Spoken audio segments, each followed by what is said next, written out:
So it looks like we have a new champion tonight. First in for the first time, Chris Summer Simmons. First in. Congratulations. Hey man, this is Chris with Cycle Source Magazine. I'm going to be your host tonight on the next 60 minutes of Motorcycle Cannonball Chronicles. We're going live in just 4 minutes. That's plenty of time for you to kick back, relax, grab something cold to drink, get ready for the show. Hit the like and share button so your friends and neighbors know we're going live with Cannonball Chronicles. Just 4 minutes.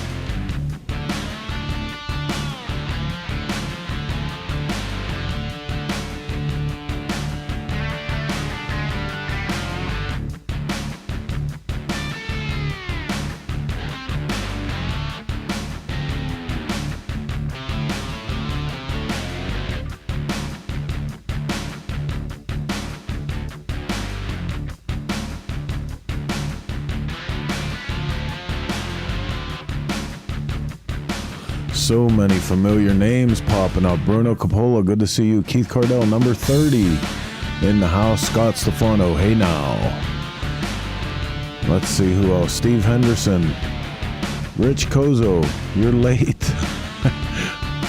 Myrina Ferdinand. Comes from Choppertown team. Needs help. Tell us what you need. Let's see what we can do. Mike Draco, Cincinnati in the house. Jimmy Bradley, Milwaukee.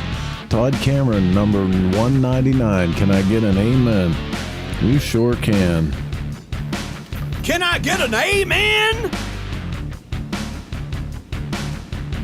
Great show coming up tonight. It's good to see you guys piling in. Richard Campbell, number 96 in the house. Nancy Weems here with us. Brad Kilpatrick, Dothan, Alabama, down by Brother Barry.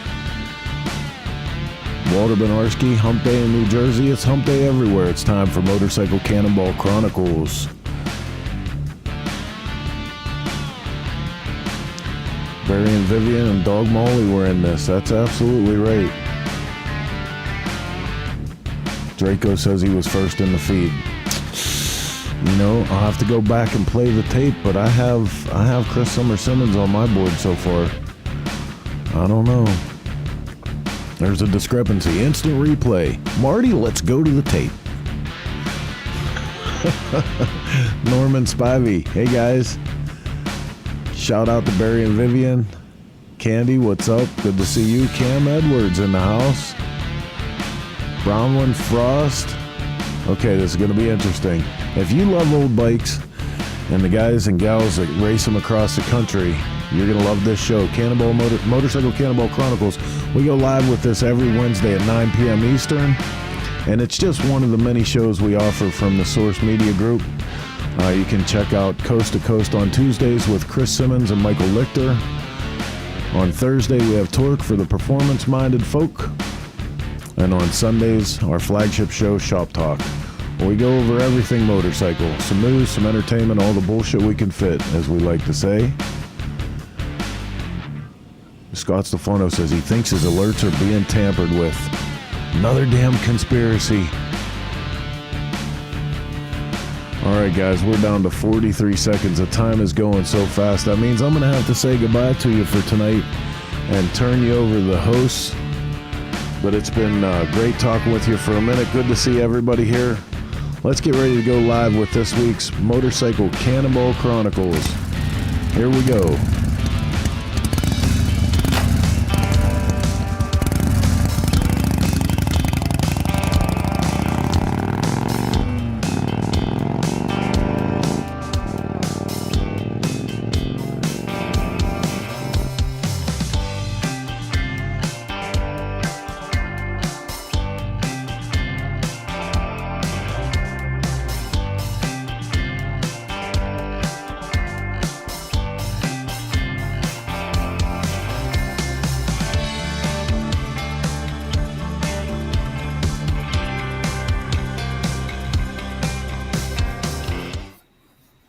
Hey everybody, what's happening? It's Wednesday. That's right.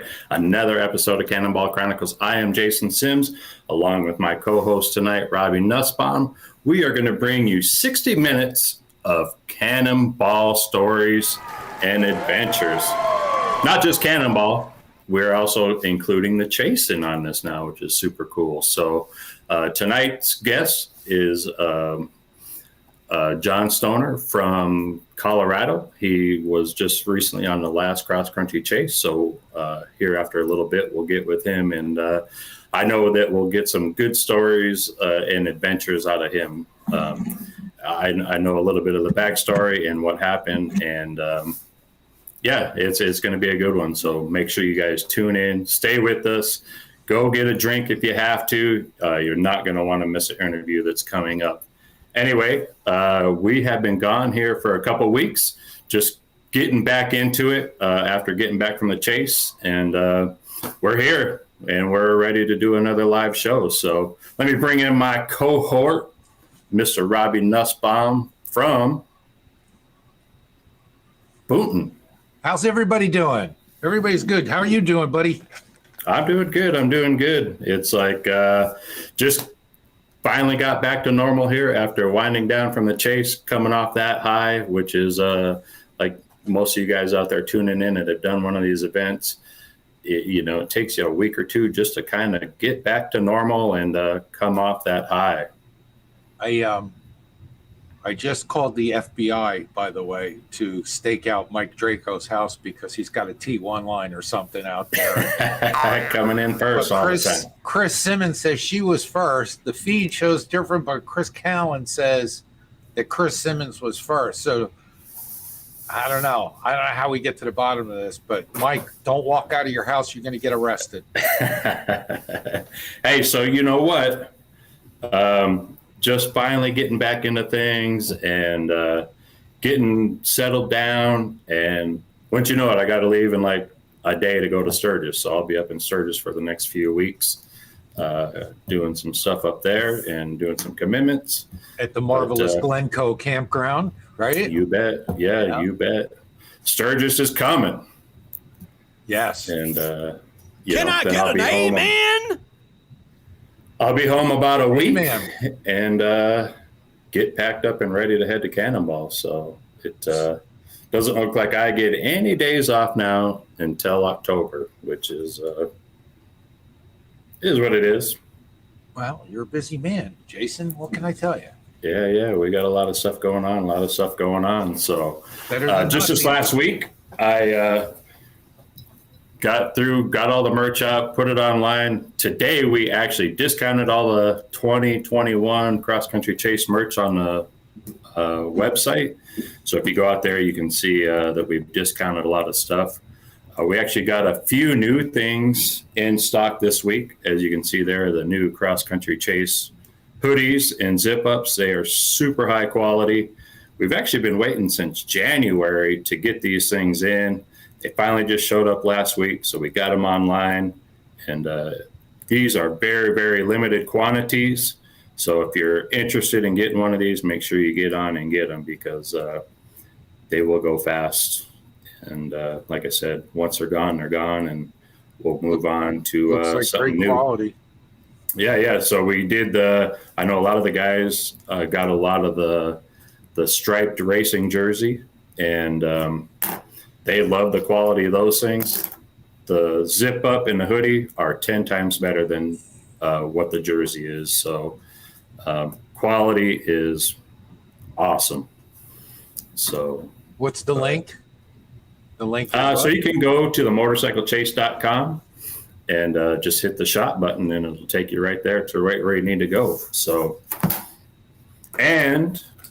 today was like the very first day that I actually got to sit down and really read this thing. This is let me back up here a little bit so you can see this thing. So this is the event program book. A lot of people have been talking about this thing is just killer quality from the Michael Lichter photos that are in it, the rider bios, the stories that we wrote, the history of the chase. This thing turned out killer. I gotta give it up to Chris and Heather over there at Cycle Source and Missy for really putting this thing together. And I still get chills just thinking about this thing and looking at it. But like I said, I finally just got to sit down and actually enjoy it. And I tell you what, it's a great keepsake.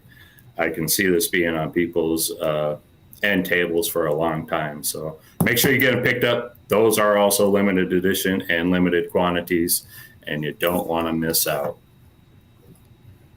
Good stuff, buddy. It is. Oh, so check this out. We also had some really great supporters in this thing, like people like Greg Flew at Red Fox, and one of our great supporters at vintageBuyNow.com, Tom Fieser over at Replicant Metals, his new venture that he's put together. And, this new Vintage Buy Now. It's a really great site for buying and sellers.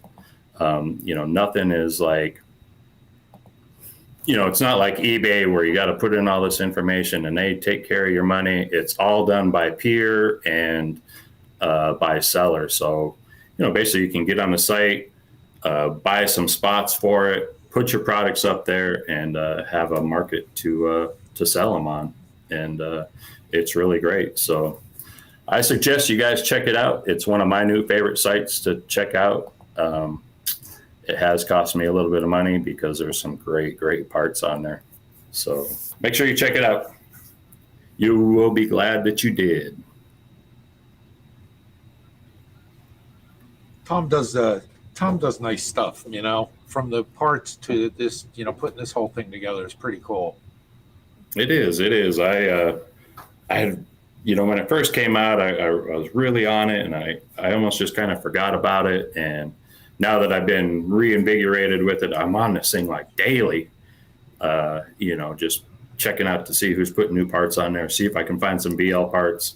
I know a few of my other friends are on this site all the time, and, it's like, who's going to be the first to get the VL parts when they show up on here that we need. So that guy live in Colorado. Hey, you know what? It isn't like eBay that we're going to run each other up. It's just a buy it now type of thing, or make your best offer to somebody. So that's cool. Hey, speaking of Colorado, if you're done, are you done? Or do you want it? Yeah. I got a little bit of a Colorado Rocky Mountain high tonight. Right on. Because of our guests. We have John Stoner, but we have a special guest tonight who, the last minute, we thought that it might be cool to bring him in here. So let's bring in the founder and curator of the Rocky Mountain Motorcycle Museum, Mr. Jim Ware.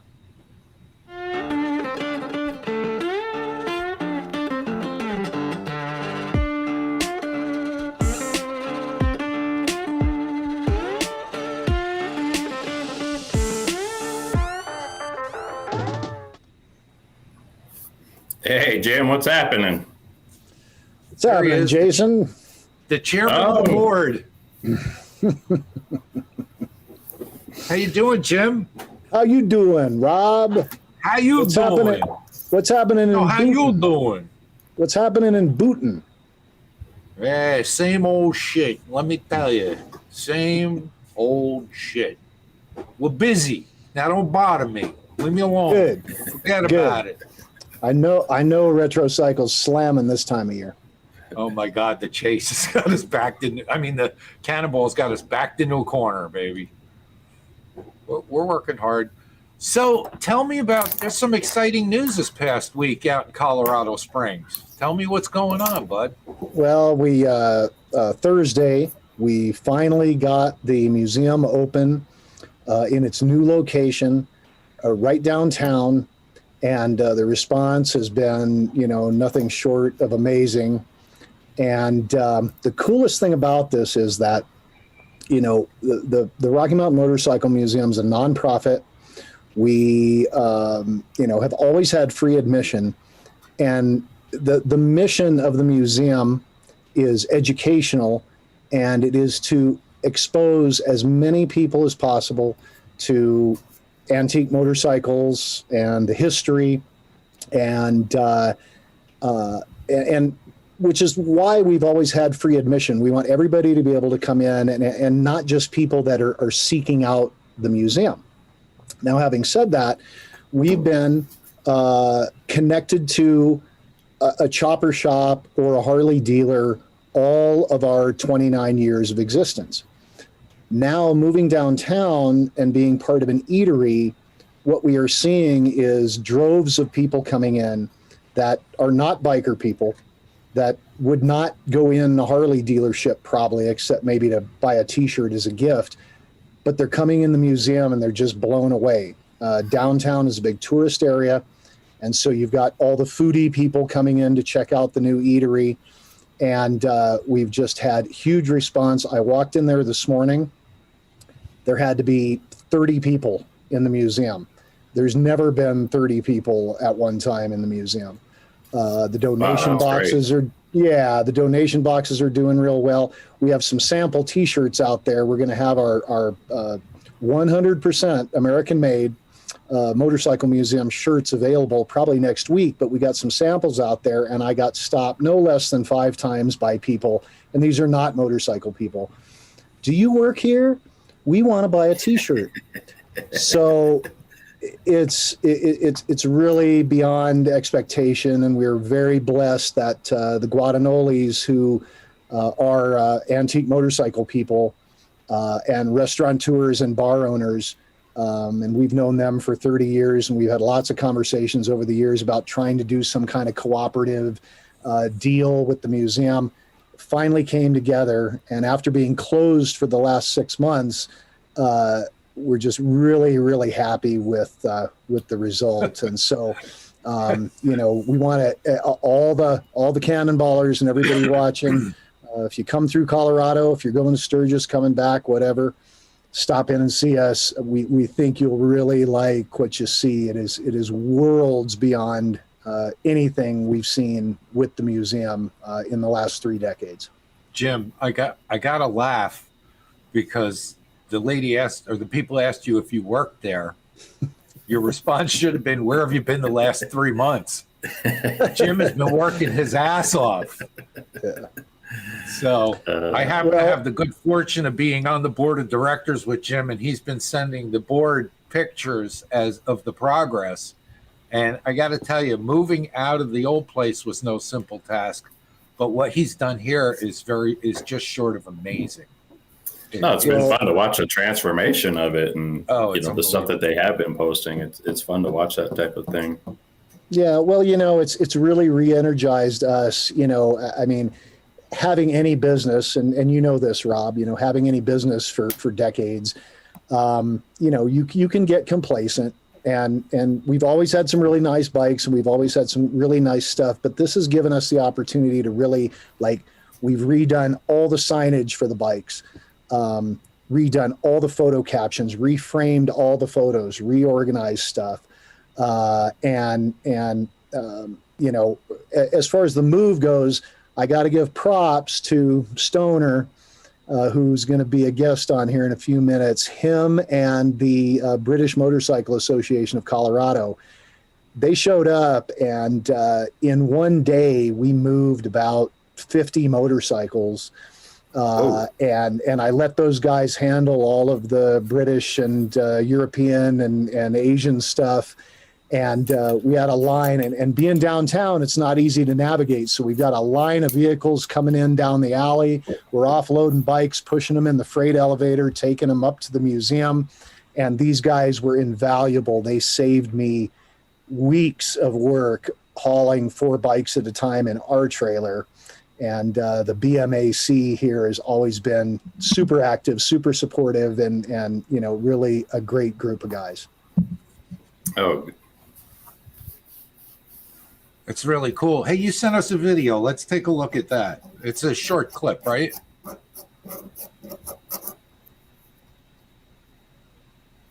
So tell us what we're looking at here. Well, this is the line of British and European bikes. And then we pan over to the early stuff. And that bike you see in the frame right there, that's a 1906 Reading Standard. And that was the first motorized vehicle to the top of Pikes Peak in 1907. Now, Really? in 1907, the only way to get up Pikes Peak was up a goat trail. There was no road. And that motorcycle, I mean, anybody who's ridden an early single understands, they don't go up hills at high speed, especially not a 14,000 foot peak. But back in the day, Reading Standard's moniker was tested in the mountains. So if you ever see any advertising early for Reading Standard, tested in the mountains was their shtick. And this trip up Pikes Peak with a Reading Standard was like this super test of durability and all that. Now, my conjecture is they had to have drug or carried that thing about the last probably 3,000 vertical feet. But by God, they got to the top, and it was quite an accomplishment. And of course, at that time, there were 60-something American motorcycle manufacturers, so competition was fierce.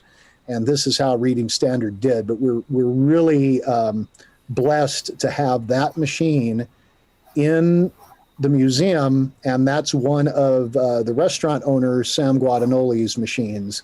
Local history. Oh, wow. Nice. Yeah, a lot of local history. And then, of course, John D's Cherry Pepper, the 56, original paint 56 that everybody's seen, and all of the stuff that goes with that is in there. And we really try to focus on local history, but we've got, all kind of stuff from, Chicago, New York, West Coast, board track racing, all the cool stuff. And there's something in there for everybody. And, I'm sorry. No, go ahead. Well, I was going to say in a 5,000 square foot space, we got a lot packed in there, and there's a lot to see. And I understand there's 9 restaurants under the one roof. There is. It's a food hall, they call it. Back in my day, they called it a food court, but now it's called a food hall. But there's 9 restaurants, 2 bars, very casual, common seating, and motorcycle theme. And then you can walk upstairs and check out the museum. And there's a nice 1950s soda and ice cream counter as part of the museum. And it's just really cool. I'll be interested to see Stoner's take on it. He's been in, and he's a discriminating guy. So when you get to him, I'll like to hear his feedback on the museum. Okay, and the name of the eatery is Tehm Eatery. So Tejon Street is one of the main drags downtown.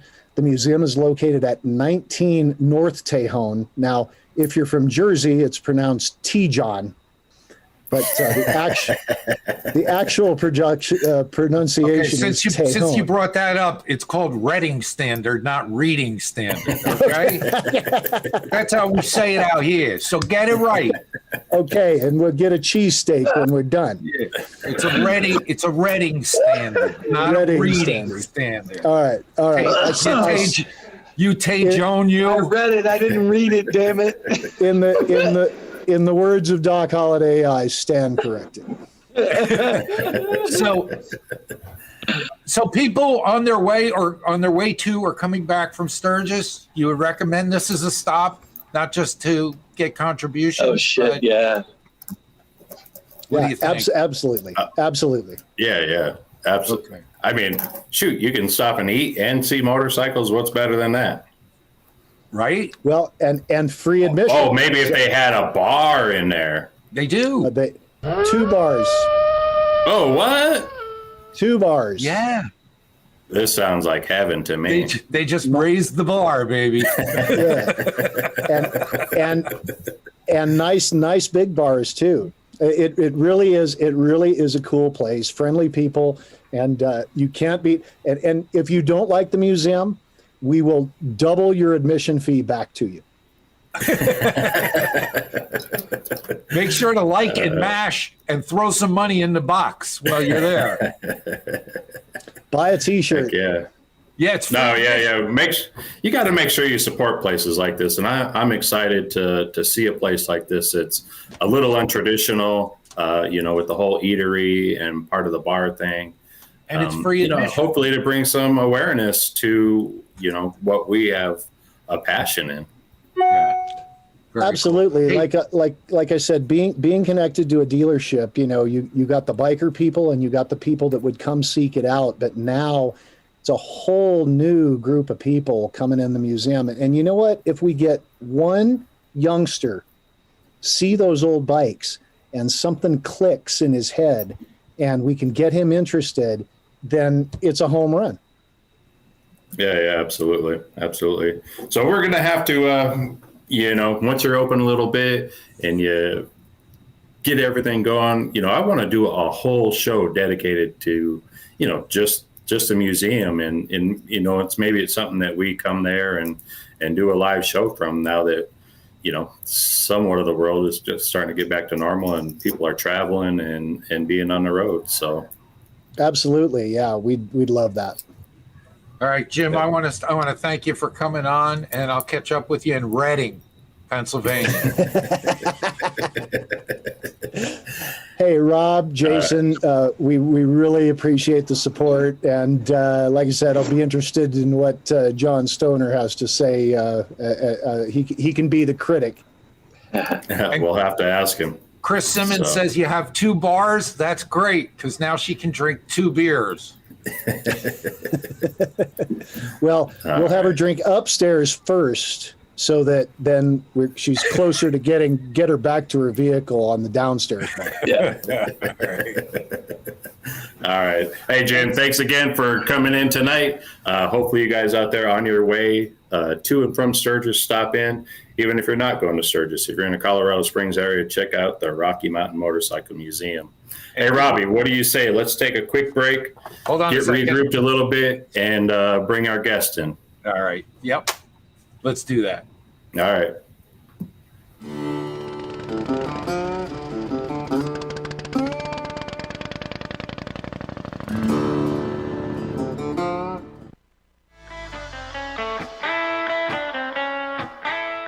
My name is Ray Yanis. I'm from Ormond Beach, Florida. Got into motorcycling, at a very early age, like every young guy does, with mini bikes, go-karts, that kind of stuff.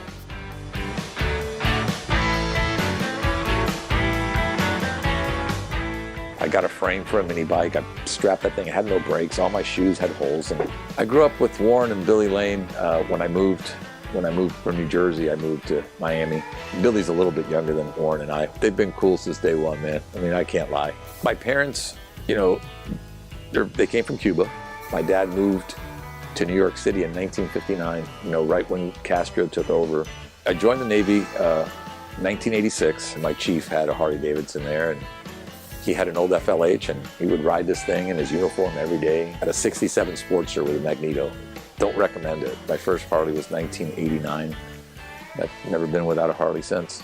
I retired Miami, I was in law enforcement there for 23 years. Now this is what I enjoy. It's kind of like a Ripley's Believe It or Not, like everything's shrunk down. Small lathe, small drill press. When it's cold as hell out here, and it's, you get condensation and stuff. I don't have much wall space, but I have a little bit of everything that's important to me. After a long day, come in here and this is my happy place. I'm grateful. I thank God every day. You don't have to be the best fabricator. You don't have to be the best designer. You don't have to be the best mechanic. You don't have to be the best welder. You don't have to be the best anything. Just make sure that what you do, that you're going to be proud of it when you're done, that you don't take shortcuts, and that it's done the right way. I'm Ray Yanis from Ormond Beach, Florida, and I'm a Dennis Kirk garage builder.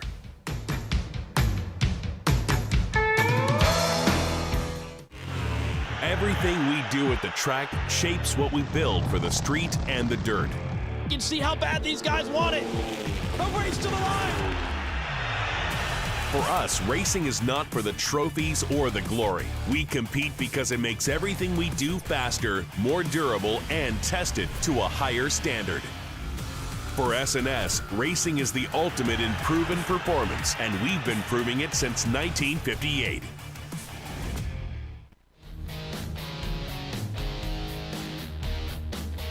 Hi, I'm Tom. I'm with Banks Brothers Motorcycles. One of the things I want to show you today is our new improved engine puller. The changes to this machine has been in the arms and in the hands. We put heim joints in the hand to allow rotation of the engine, which makes it easier to get it in and out of the frame. With the angle change, we have equal clamping pressure on them. And over here we have what's called the posi lock, which allows this to be locked in place and the engine can't swing from side to side. And we're going to show you just how easy it is to pull the motor out of the bike right now. George is actually going to come in, make contact with the cylinders, tighten it down, and pull it out of there. You lift it up, rotate it, and bring the assembly out of the frame. You see the motor starting to move, and it centers itself. This allows no side play once the motor's in place, and it keeps it safe. It can't fall out. Visit BanksBrothersMotorcycles.com to order your Banks lift.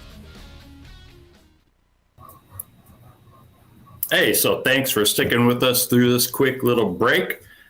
I am Jason Sims with the Cannonball Chronicles, Motorcycle Cannonball, along with Rob Nussbaum. And this is the point in the show where it really gets good. Don't you think, Rob? Absolutely. I am excited as hell. Heck yeah. Totally excited I am too. to talk to John Hey, so if you Stoner. guys haven't done it out there yet, make sure you guys, at this point, if you haven't done it already, mash that share and like button. It helps us out with our numbers. And, it's all about the numbers. It's all about the miles. So anyway, without further ado, let's bring in our guest, chase rider from Colorado, John Stoner.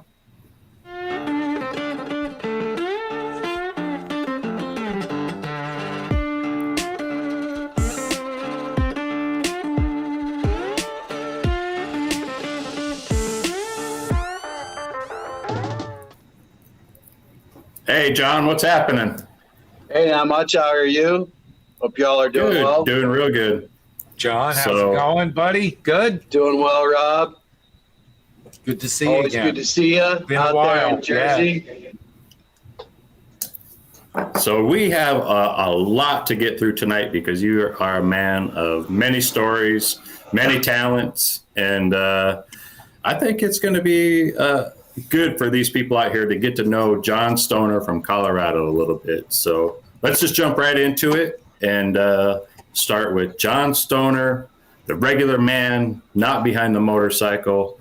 Let's kind of start out and tell our audience out there, who John Stoner is. I'm a family guy. I am a father of two great kids, a 19-year-old named Noah and a 16-year-old named Jacob. I'm married to a wonderful woman named Ardell. And, they're not all into motorcycles, but they sure do support me in every step I take with my motorcycles. So that's who I am. I'm a regular kind of guy. I'm a pretty hard-working fella. I believe in just real good standards and morals and just trying to do the right thing all the time. Be better than you were the day before. So that's kind of my motto. And I always try to, no matter what's happening, man, you gotta try to stay positive. Yeah, absolutely. Now I know you're a busy man. It seems like every time I try to call you or we talk that, you're out traveling somewhere or you're working till midnight. So I know you got a professional career out there too that you're trying to juggle in between all this motorcycle shenanigans. Yeah, for sure. We've got a great syndication private placement company where we do private placement of real estate properties and allow anybody out there to invest in real estate for as little as $500 on prospermaven.com. We're just getting started with it. So that's a really neat thing that we want to be able to allow anyone and everyone to have a passive income and be, get successful. We don't think people want free stuff. We think people want passive income. So we want to help them get there. Excellent. So let's talk about the passion now, the passion of motorcycling that lives in John Stoner. So where did this passion come from and at what age? I actually started riding. The first motorcycle I ever came in contact with was in New Jersey for Rob out there. And it was a 70 Honda little trail, and my neighbor bought it. Man, I wanted everything to do with that. My dad was like, you can have nothing to do with that. So we see that often. Like, parents don't want nothing to do with motorcycles. Yeah, Wow. My dad had an accident on an Indian back in the day, and he spent a couple weeks in the hospital. And he just said, my kids are not gonna have motorcycles, And so, yeah, that's pretty much it. It was a little orange one. And so I wanted to have everything to do with that little thing. And then we moved to Fort Collins, Colorado, and some really good friends of ours had a YZ80. And I actually got on that YZ80, and I had a whole heck of a lot of fun. And Dad still wouldn't allow motorcycles. So you had to wait till you got out of the house then to really get into it then, huh? Yeah, I was kind of vehicleless, and my dad had said, well, if you come up with some money, half the money, I'll pay for the other half of your vehicle to an extent. And so I went down to Don Cycles in Colorado Springs, which is now Apex Sports. And I found a 1983 GSX, or a GS750E at that time, the predecessor to the GSXR. And so it was, I think it was $1,800 or something like that, $1,200 or $1,300, and he paid half of it. He wasn't happy about it. He paid half, and he bought me a helmet. And yeah, that's the bike right there, man. That's my bike. So lots of memories on that, riding long rides from Colorado Springs to Durango and places like that. I love the bike. In fact, Cool. If you have one of those bikes, I'm looking for one of those bikes. I want one. So the challenge is out there. So I want to know, how do you have a bike in Colorado Springs for your only vehicle? Oh no! I mean, what do you do in the winter time? That was pretty tough at 18, and I actually learned how to ride in the fall and in the winter. And there were several times where I think my legs were the only thing keeping that motorcycle up between on the two wheels riding home from working at the record store. That is funny. That is. A couple snowy nights you had coming home?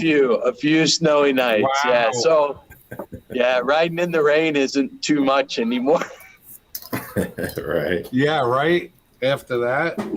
So let's talk about the progression a little bit into motorcycling. I mean, once you get past your 18, 20-year-old high school era, obviously probably trying to start a family around then. Let's just get into the progression a little bit. Yeah, it moved away. I sold the Suzuki, and I started a family and did all of that. And in 2009, Harley had a program where if you bought a Harley, a year later, they would give you the same amount as what you paid for that Harley a year later in return. And I thought, well, I was working at a construction company, and all the guys, they were, all had bikes. And so I said, I know bikes, so I got one.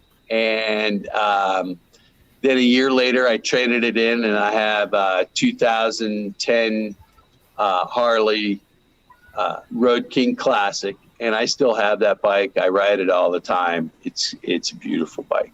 So, and then in 2009, I got the itch to build a bobber, and I wanted it to look a certain way. And I started out with the Triumph, and so I went out and searched for a Triumph, and I found one for about $1,100 and built my first bike in 2009. And that was. And what was that? A Triumph? Yeah, it was a 1968 Triumph. I bought it from a guy. He kept on just handing me parts. He was like, here's another front end. Here's another front tire. Here's a swing arm. He just kept on handing me parts. Right. And I was like, for $1,100, I was like, all right. I'll take it. So I took all of his stuff, and he was a great guy. And he was one of these old cats that had bikes in the middle of the, torn apart in the middle of the, of living room, and his snap-on toolboxes in the middle of the living room. And so he was a great guy. And he goes, you got to join the British Motorcycle Association. They'll help you out. And I got that thing home, and I pulled the motor out of the frame. And the frame and everything had, SAE standard stuff on it, and all my wrenches seemed to work on it. And I started to work on the motor, and nothing worked. The only thing that worked was a crescent wrench, and it wouldn't fit in anywhere. So I called him. I said, "Hey man, yeah, John, was this the Harley that you bought?" No, this is a '68 Triumph. Oh no, when you were talking about the Harley before, when they give you your money back. Yeah, that was the $39.95. Something like that. Yeah, exactly. Yes. And I bought a Nightster, the first year Nightster. You got it. Oh yeah, yeah, that's cool.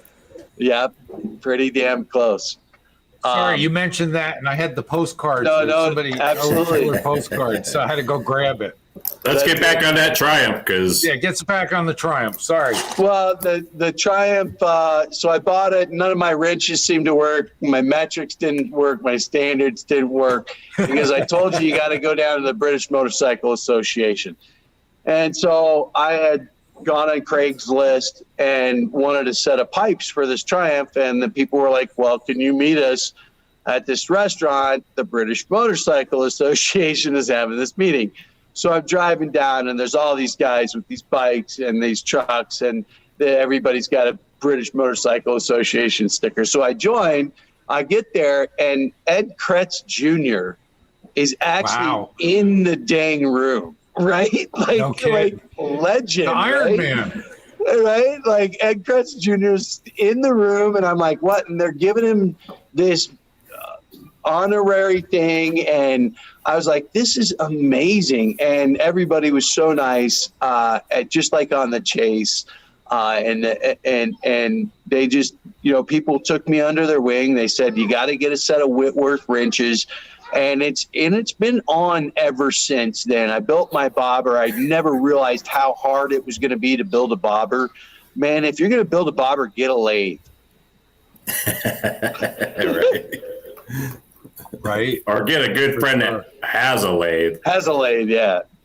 Yeah. So just that one meeting with the British Motorcycle Club, that almost really changed your life. It seemed like it kind of took you down a path of even more insanity. Yeah, it sure did. And it's led me to Bonneville. It's led me to so many fantastic relationships. It's led me to this interest in vintage motorcycles, it just it's led me to the chase and experiencing the chase. Well, before we get to that, I want to ask you about Boulder Street Moto. What is that all about? Boulder Street Moto is a fantastic group of young moto enthusiasts that range from 18 years of age to my age and maybe a little bit older. It was started by 8 of us. I'm one of the founders. We got together. We saw a need for a place where people could come and join. We're actually a fraternal order where people could come and work on their motorcycles and have a place that they can just come, put a bike on the bench, have tools, and have community around them that can help them learn. So it's a cooperative? Yeah, it's totally a cooperative. We started with 8 of us. Now there's somewhere in the area of about 30 to 40 individuals.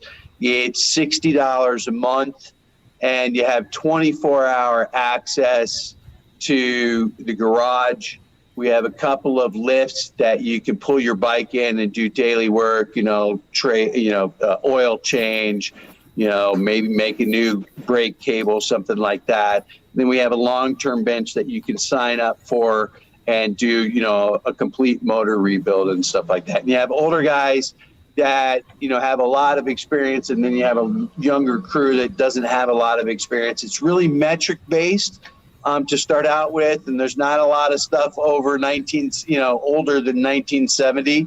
But these young kids, guys and gals, are they're getting into it, and it really serves a purpose in our downtown community.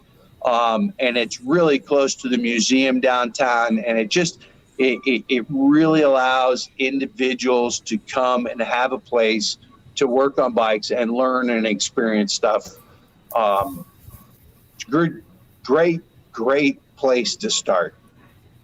No, it really sounds like it. I mean, I've talking to you before, about this whole concept. I mean, it's really intrigued me over the last few years, and, it'd be just to get more communities behind this, or, more people that would be willing to do this. I mean, what a great way to, one, pass their knowledge down to other people. And, you can't always be the smartest person on everything. So, if you got some other people there to guide you through on something. Nobody knows everything, Jason. Yeah, that's right. Sure, No. And even just to have a lending hand there, and shit, for $2 a day, come on. Or the tools, that's too. A no-brainer. Tools as well. Tools are expensive, and if you don't have them and you want a bike, or and to work on them, and you live in an apartment and there's no space, it's really important to have these places where people can have an inexpensive means of transportation in a downtown area or metropolitan area, and still have a place to be able to work on that vehicle as well. Yeah, I believe there's a bunch of guys in Brooklyn who do that too. I think there's a couple of cooperatives there.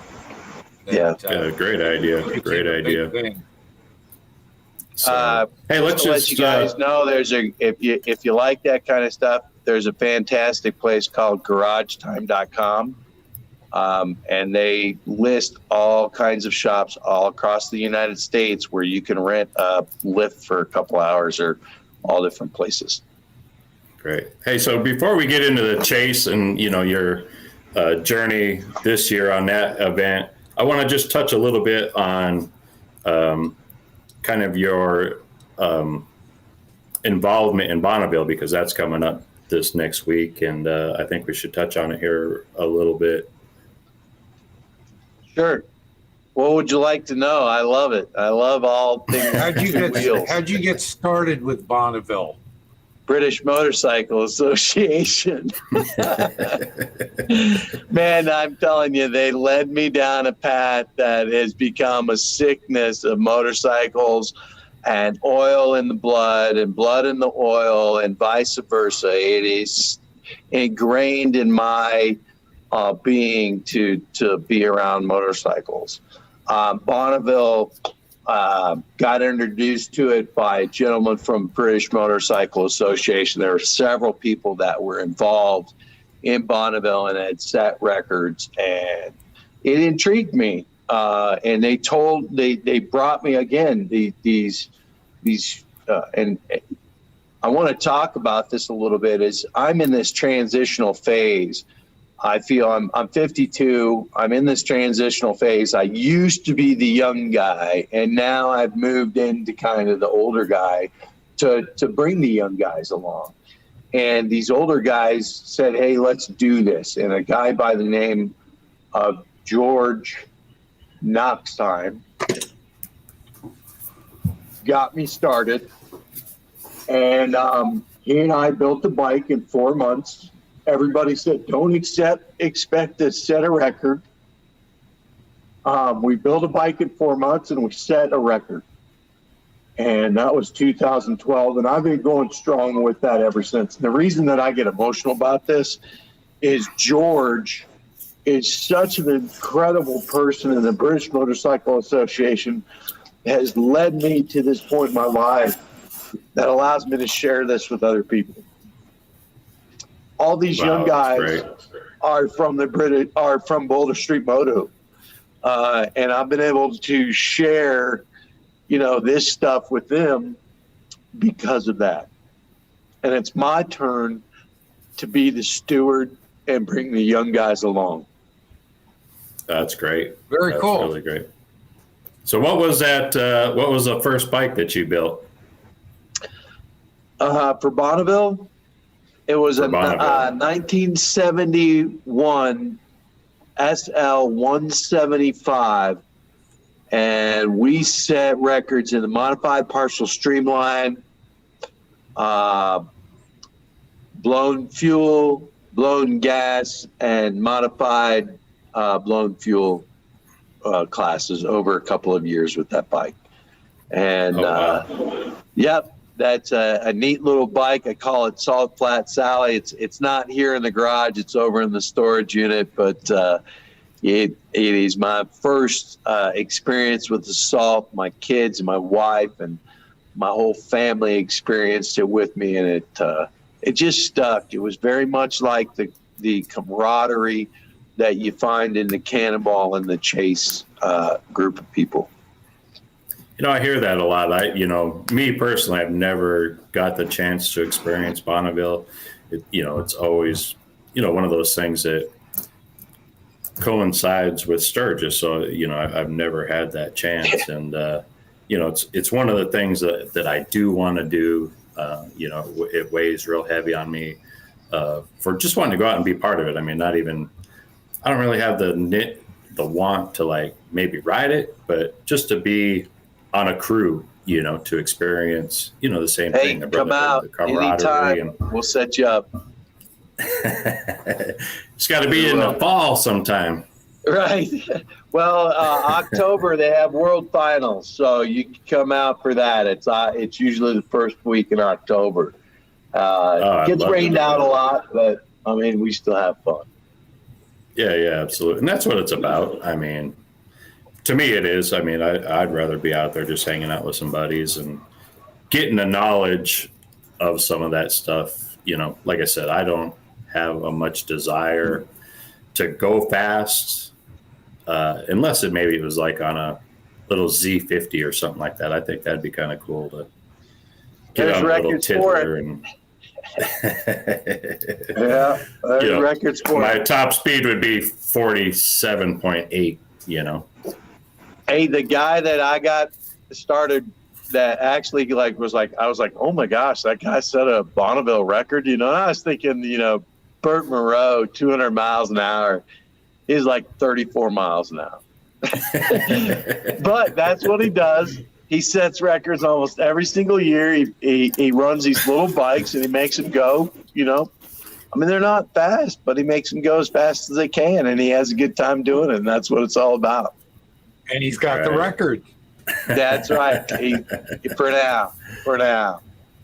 That's fun. Hey, so let's get into it. Kind of the reason why we have you on the show. The show's about bringing guys on that with experiences from the Cannonball and the motorcycle chase, and you being a first-time rider on the chase. You had a lot of great stories, a lot of problems and things that you had to overcome while being on the ride. And, first of all, let's just start out by, how did you find out about the event? Yeah, I found out about the event through the Cannonball and following the Cannonball, and then finding out about the chase, the first chase that happened. And I thought, wow, this is really kind of a neat thing to be able to experience. The Cannonball, the older bikes, they're hard to find, but a guy can go out on the chase, I believe, and find, a relatively reasonable price bike and participate in the chase, because it's your machine, your tools, and the people around you. And exactly.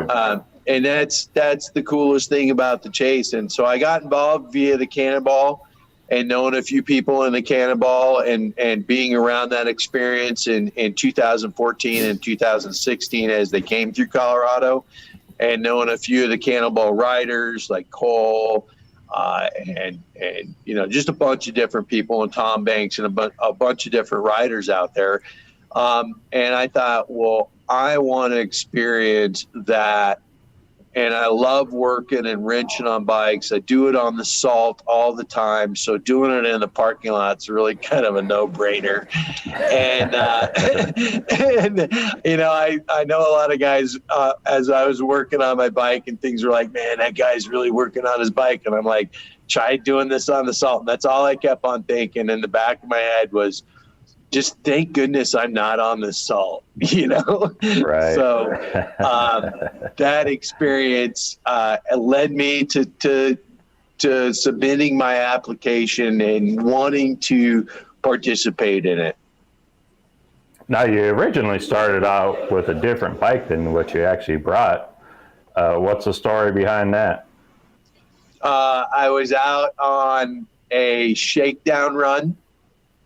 And that I had been riding that bike for about 200 and some miles. It's a 1930 AJS R12. It's a little 250 cc. It's a great bike. I really think that bike has a lot of potential in the chase. And I was out on a ride. Oh, that's a weapon. And the transmission. I got home and I couldn't get it into neutral. I put it into, I got it to go in what I thought was neutral, and it didn't work out. So the gear on that bike was blown up, and I had to switch bikes. So I went and got the KSS out of my storage unit, which it had been in storage since it ran at Bonneville in 2019. And I said, well, I can switch bikes, and I know this is a pretty reliable bike. So I went with it. Right. Yeah, now it sounds like the 30 AJS is really kind of a weapon for the chase. It's got everything going for it with a small displacement and being a 1930. Yeah, it's a great bike, and it's a runner, and it will climb the hills. And I really hope to bring that bike back in for the next chase. I'm going to get that gear rebuilt, and hopefully you'll see it on the next chase. Nice. Now, did you have that motorcycle before thinking about the chase, or did you specifically go out and try to find that to be a competitor and rank well in the chase? No, I already had that bike. I already had all the bikes that were considered for the chase. I've already had. What are we looking at here? What is this? That's actually the main bearing in the KSS. When I first bought the KSS, it was out of a shed in Connecticut. I had it shipped back to me. I rode it around.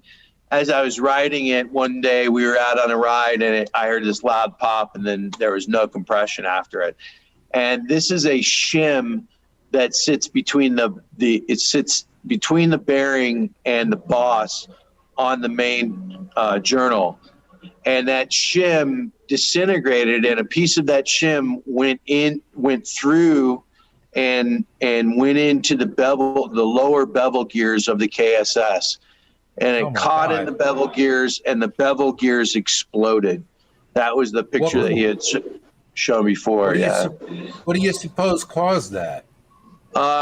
Poor assembly from the person that did it before. Yeah, not enough clearance. Yeah, not enough. Yeah, just too tight. Huh? Yeah. Oh, what a shame. And so that's what happened. A piece of that shim floated behind that, from behind there, because that's where that boss is, and got into that and broke those lower bevel gears. And then it snapped off the keyway to the crankshaft, so the crank would turn over, and the top end was just frozen open with the valves open. So it just turned over with no compression. Oh, wow. That's insane. So I rebuilt that motor on this bike here from the ground up. New bearings, new everything, new bevel gears, and then ran it at Bonneville, and then put it in storage, and then took it on the chase. Nice. So, And what did you have to make for modifications from Bonneville to the Chase? Was there any modifications at all? Yeah, so Bonneville, it's actually set up for Bonneville right now, and as you can see, there's a blower on it, which is a AMR 500 supercharger out of a Subaru. And so that's the modification that I took off of it and put on the original carburetor to meet the standards for the Chase, which was, original motor, original transmission, and they wanted to see original period correct carburetor if you want to get all your points. So I won all my points. So I went back to the all original AML carburetor and everything there, and that was part of the issues that kind of hemmed me up a little bit. Not used to that old technology stuff. So huh? what happened? How you said you got hemmed up? What happened? Oh, is this you on the trailer here? Yeah, that's me on the sag. What happened? Well, I had several issues and they were little tiny things that were just these little things that kept on coming up and biting me in the butt. One of them was the way that the throttle cable was run. It was catching and causing the throttle to stay open, which was really hard to control a bike and run. So that was a huge issue. I had changed the actual slide body out, and doing that was detrimental. I had to go back and change it back in the middle of a day because it made the bike run horrible. Trying to fix these little problems.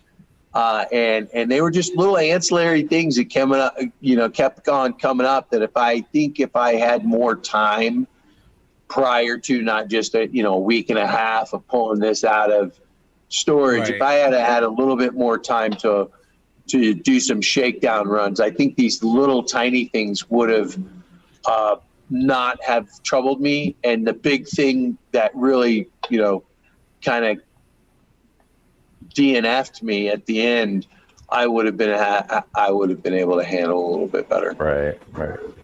So I want to talk about one of the days of the journey that you had on the Chase. I mean, this was one of those gut-wrenching decisions that you had to make. I think it was like day 2 or day 3. I think we were leaving Branson on the way to Hot Springs, and you're on the side of the road, you're working on your bike, and the sweep truck comes up, and you have to make this decision. And I want you to take it from there, of the decision that you had to make in the choices that took you on this journey to Hot Springs.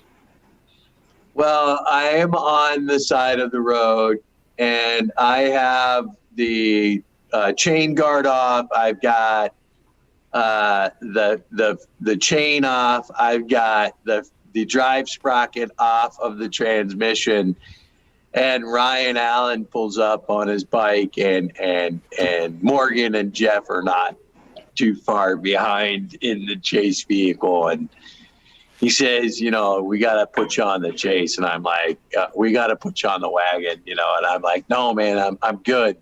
And he's like, no, when they get here, we're going to put you on, because if you don't get on now, John, there's no one, we're not coming back for you. And there's no one going to help you. There's no one else here. Right. We're the last thing here. Yeah. And we make that perfectly clear to the riders that, hey, if you deny our services, we are the last people out there, and we're not coming back to get you. And, and we won't. And we've proved it through the event that, people have denied service, and we never went and gotten back them. So who'd you leave there? We left John there. It was me. So let's talk about the journey of getting left on the side of the road, not knowing that there's any support behind you. Well, I knew. I told him. What's going through your mind? And I looked at Ryan, and I looked at the guys in the van, and I told them, I said, look, we're 4 miles out from the start line. I know that bike runs. Okay. I'm going to make that bike run. and I'm in a safe place, and I'm a capable individual. And that's why I'm able to even apply for the Chapes, is because I feel that I can do those things, and I'm going to be self-sufficient. If you're not, man, this is not the thing for you, okay? So I told him, I said, you leave me. I understand the circumstance I'm putting myself in. I will take responsibility for me. And they said, okay. And they left. And as they pulled away, I was like, man, what did you just do? You know? So I got that sinking feeling. Right. One of those sinking feelings. But I was like, well, feeling. Now you got to do it, man. You just have to do it. And I got to work on the bike. I did make a couple of phone calls to find out if there was a U-Haul. The closest U-Haul was a 26-foot box truck.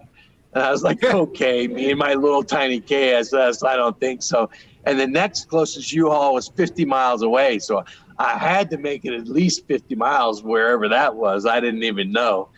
So I got the bike running, and I had about 8 more miles down the road, I had issues with that carburetor slide. It was not working. It was sticking. And then I had a rattle on the top end of the motor that was like unbelievable. And my clutch was slipping like crazy now. And I'm just like, what is going on? So I finally, I pull over. It's a school. They're out of school, and there's this shaded area. And I was able to hunker up underneath the shaded area. I pulled the tank off, because you got to pull the tank off to get to the carburetor. I changed out the slide in the carburetor. I rerouted the throttle cable to where I thought I was getting a little bit better response from it.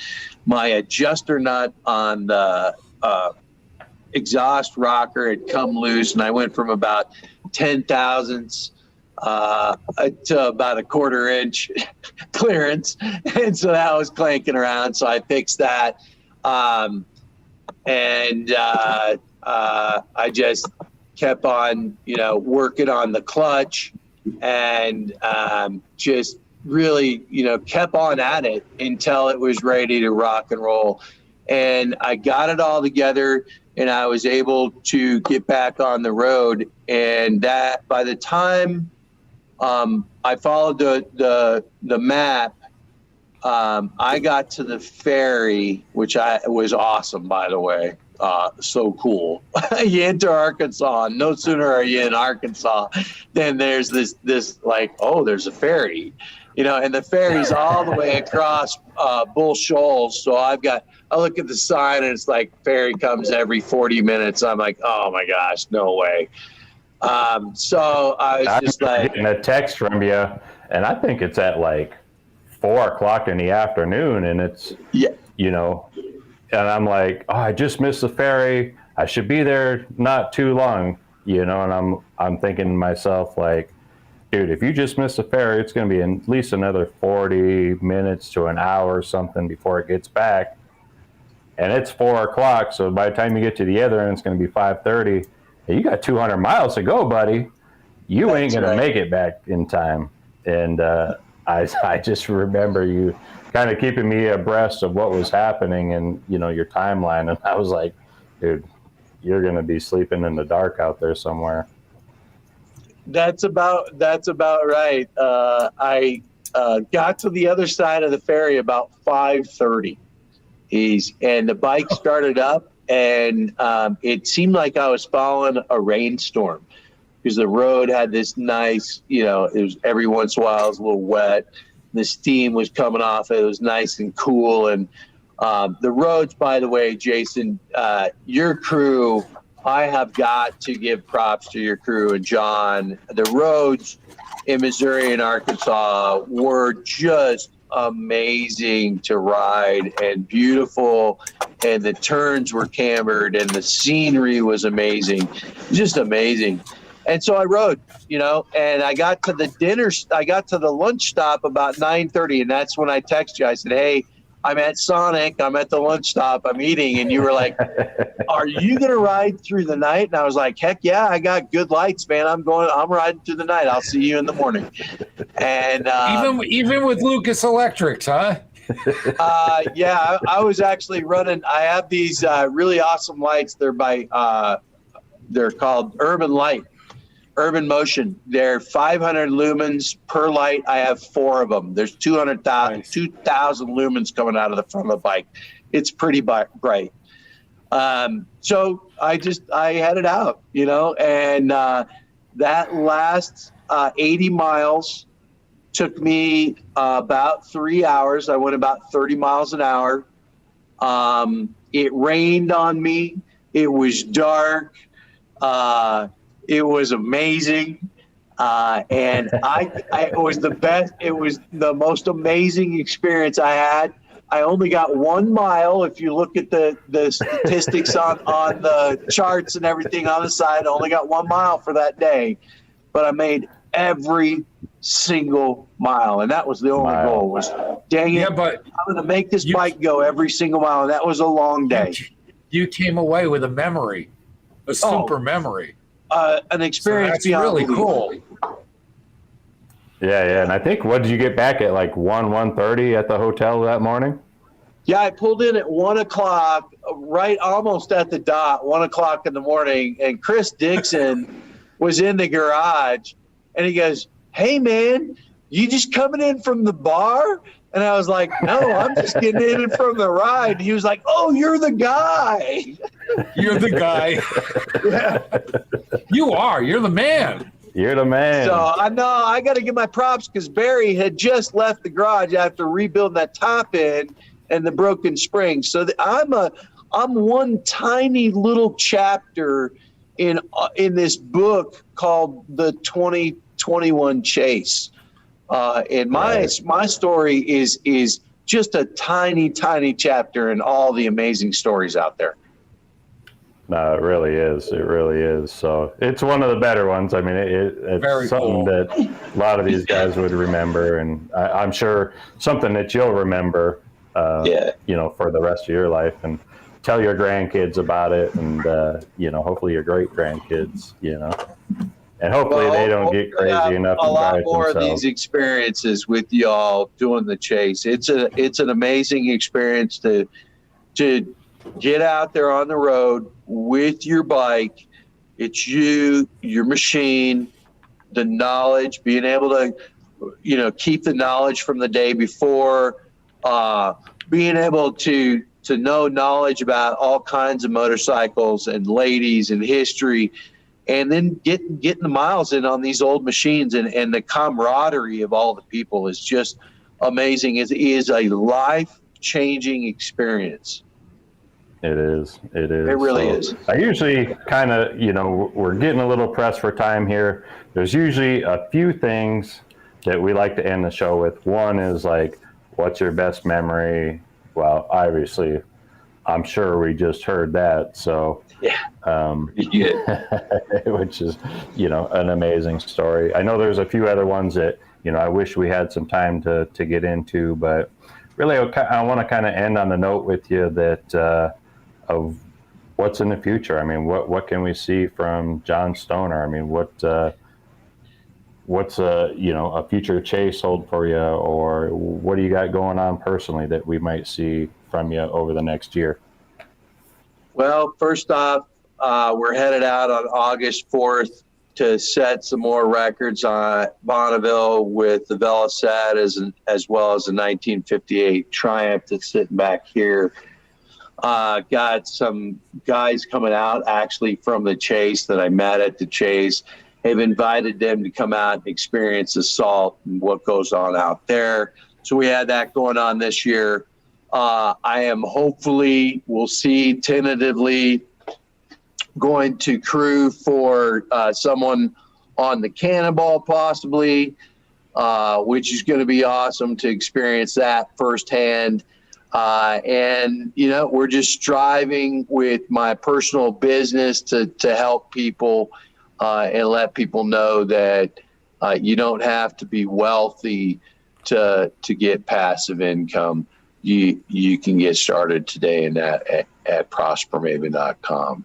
But the biggest thing is the young people out there, get involved with motorcycling. It will teach you life skills that you will use forever, and it will engage you with people that you will have in your life forever as well. Come and join us. Heck yeah. Good message. More the merrier. Yeah.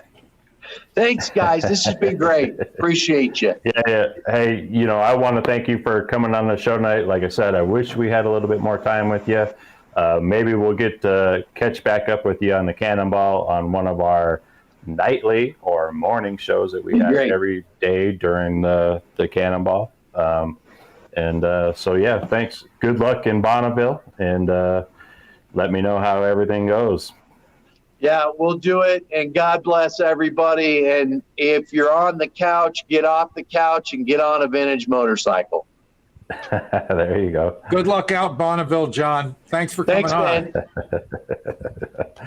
Hey, so what do you think about that, Robbie? That was cool, huh? That's some story, man. That's like, is that the first time somebody's actually done that?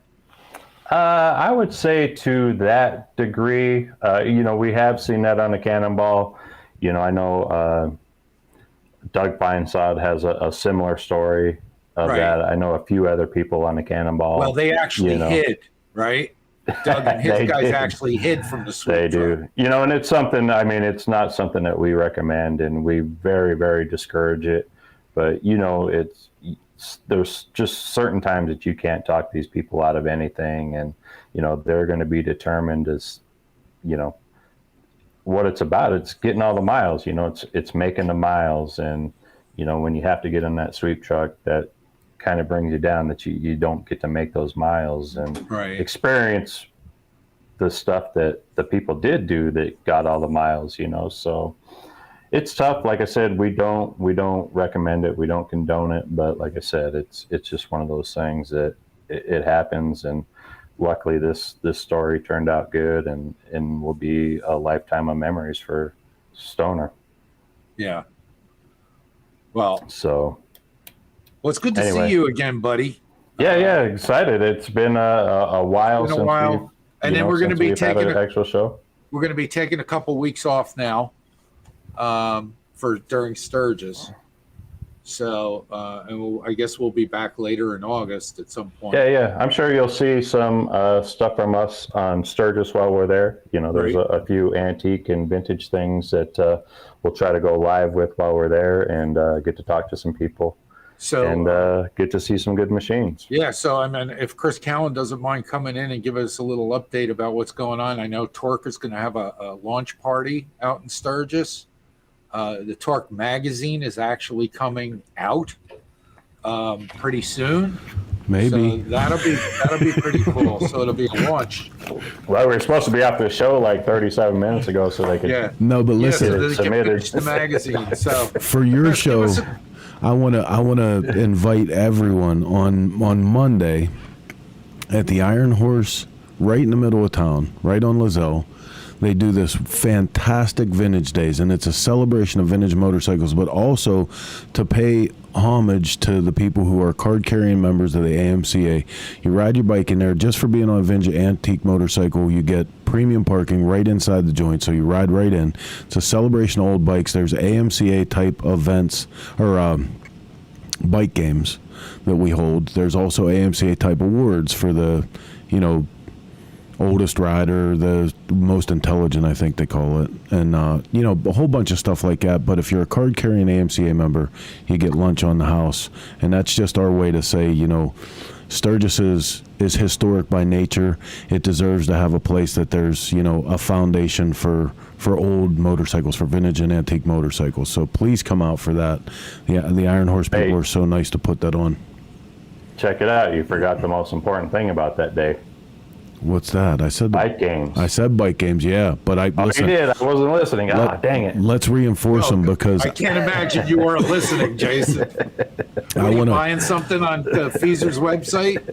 I want to promise everyone with a vintage or an antique motorcycle right now, there will be antique motorcycle field games happening in the middle of the Iron Horse, because last year we had a little confusion of who was running them, and it didn't go down. And man, I got death threats.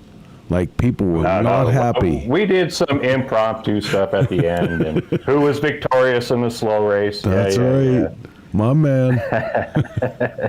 You're also I'm coming back to defend my title. You're also victorious in the antique and vintage burnout, but I'm probably not supposed to say that because Leanne's watching, right? Yeah. All right. That bike still doesn't like that Chris, day from that. Chris, when is the Torque launch? Well, who's on Torque tomorrow, and then when's the Torque? I have no idea who's on Torque tomorrow. I think we're all just going to sit around and talk about what deadline was like for a premiere issue, because the next couple hours here, we're finishing that issue up. Tuesday in Sturgis is the Torque launch party with the Cycle Source Industry Party. It's also going to be the Baker burnout drags, and we got tons of stuff going on. If you guys keep up with the Cycle Source Facebook and Instagram and all that, you'll get all the information. But really want to invite everyone who watches this show out to Vintage Day, because it's a really special thing in Sturgis. For so many years you'd see an old bike go by here and there, and to see all those motorcycles in one spot is just a real treat. Well, I'm sad to say I ain't going to make it because I'm in Cannonball hell right now. Thanks, Jason. And I mean that. Speaking of Cannonball, I do mean that. Thanks. Hey, we're in full gear up mode for Cannonball right now. I mean, we are locked and loaded and ready to go. So, soon as Sturgis, well, not even since Sturgis, I'm working on this stuff daily, even during Sturgis. So, it's going to come fast and furious. And I can tell you what, after what we've done with the Chase, the coverage that we'll bring you with the Cannonball, you guys better hold on, because you're going to be knocked out by the stuff we bring you. All right, let's let Chris get to work here and finish his deadline. I'm gonna sign off. Thanks everybody for watching, and we'll see you guys in a couple of weeks. August.